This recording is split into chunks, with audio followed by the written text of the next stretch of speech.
माता जी बदनाम थे। माता जी, ये हमारे शहर में जो मंगलगिरी अतिशय क्षेत्र है, यहाँ पर आकर आपको कैसा अनुभव हुआ और इस क्षेत्र की हम और कैसे उन्नति करें, उसके लिए कुछ हमें सुझाव दें। मंगलगिरी सागर शहर का एक अतिशय मनोरम क्षेत्र, वास्तविकता में एक बड़ा शांति का अनुभव यहाँ आकर के हम लोगों को हुआ। यहाँ विराजमान आदिनाथ भगवान हम लोगों को अष्टापद की याद करा रहे हैं। यहाँ विराजमान पारसनाथ भगवान हम लोग को सम्मेद शिखर की याद करा रहे हैं। यहाँ विराजमान भगवान महावीर स्वामी की अति मनोज्ञ अष्ट धातुमय प्रतिमा हम लोगों को पावापुर की याद करा रही है। और यहाँ भरतेश्वर, बाहुबली आदि आदि जो विशाल उत्तंग प्रतिमाएं विराजमान है, ऐसा लग रहा है कि साक्षात हम लोग गोमटेश्वर में आ गए हो।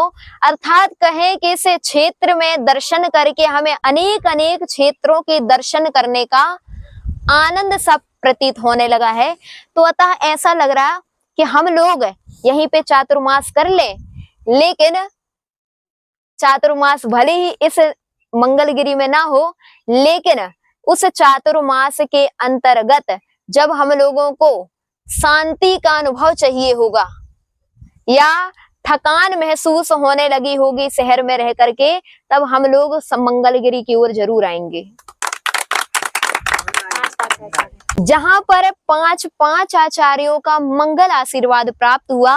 हमारे भैया पराग जी, सुनील जी, जय कुमार जी आदि आदि बहुत अच्छे युवा टीम है। इतनी अच्छी समिति जो एकदम बड़ी सहजता से और सहिष्णुता से काम कर रही है और इस क्षेत्र को आगे बढ़ाने में निरंतर अग्रसर है।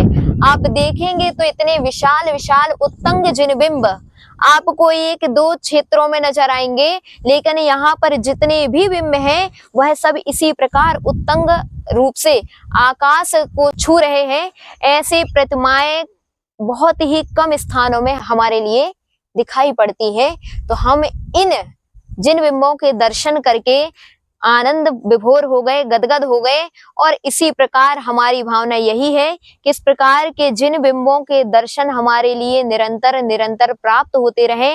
जहां रत्न 24 रत्न प्रतिमाएं और अभी नया सहस्त्रकूट निर्माण हो रहा है, तो इस प्रकार के अनेक अनेक निर्माण भी यहाँ पर जो चल रहे हैं वह भी अपने आप में ऐतिहासिक होंगे। निश्चित ही यह मंगलगिरी अतिशय क्षेत्र आगामी समय में बहुत ही विकसित क्षेत्र के रूप में उन्नति करेगा और अभी भी उन्नति कर रहा है। हम सभी समिति वालों को यही मंगल भावना से आशीर्वाद देते हैं कि आप लोग इस क्षेत्र के प्रति इसी प्रकार से श्रद्धावनत होकर के कार्य करते रहें। निश्चित ही आपको भी इस प्रकार से अरिहंत अवस्था अवश्य ही प्राप्त होगी, ऐसी मंगल भावना। और हम सभी समितिगण से यही कहेंगे कि जैसे आप लोग इस क्षेत्र में नमो लोए सव्य साहुड़म का झंडा फहरा रहे हैं, आज कोई भी संघ के साधु यहाँ पर आ जाएं, सबके लिए ही एक सा ही स्थान दिया जाता है। हम हमेशा के लिए यही भावना यहाँ पे रखेंगे कि इसी प्रकार युगो युगों तक नमो लोए सव्य साहुड़म का झंडा यहाँ पर फहराता रहे। हर साधु के लिए मंगलगिरी के द्वार यूं ही खुले रहे। यही मंगल भावना इस मंगलगिरी क्षेत्र के प्रति।